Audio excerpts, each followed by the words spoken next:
Bulk drug పార్కుకు వ్యతిరేకంగా జరుగుతున్న ఆందోళనలో పాల్గొనేందుకు ఈ నెల 27న బీసీవై పార్టీ అధినేత బోడే రామచంద్ర యాదవ్ రాజయ్యపేటకు వెళ్లనున్నారు.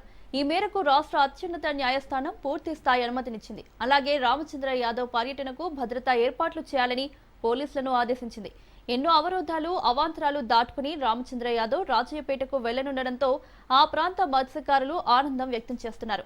ఈ నెల 5న రాజయ్యపేటకు వెళ్లేందుకు రామచంద్ర యాదవ్ రాజమండ్రికి చేరుకోగా పోలీసులు ఆయన్ని అడ్డుకున్నారు. ఆయన బస చేసిన హోటల్ను దిగ్బంధించి బయటకు రానియకుండా ఆంక్షలు విధించారు.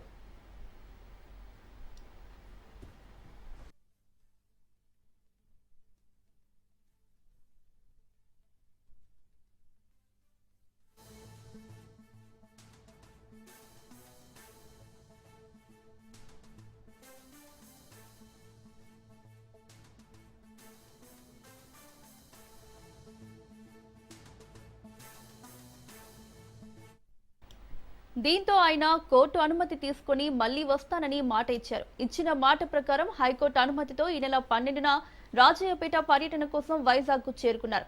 అయితే అంతకు ముందే ఆయన ఢిల్లీలో ఉంటే ఢిల్లీకి వెళ్లి మరి ఏపీ పోలీసులు ఆయన పర్యటనకు అనుమతి లేదని నోటీసులు ఇచ్చారు.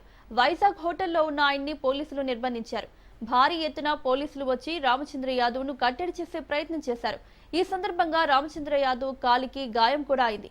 ఆ తర్వాత పోలీసుల ఆంక్షలతో పూర్తి స్థాయి కోర్టు అనుమతితో మళ్లీ వస్తారంటూ రామచంద్ర యాదవ్ ప్రకటించారు.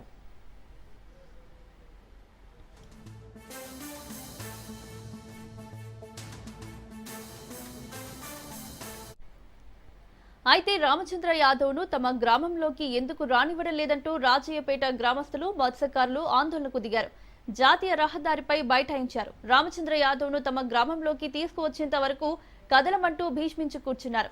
మత్స్యకారులు పోలీసుల తీరుపై ఆగ్రహం వ్యక్తం చేశారు.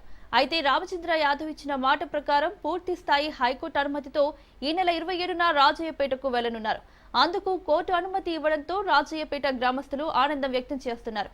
ఆ రోజు ఆయన అక్కడి గ్రామస్తులు మత్స్యకారులు రైతులతో భేటీ అవుతారు.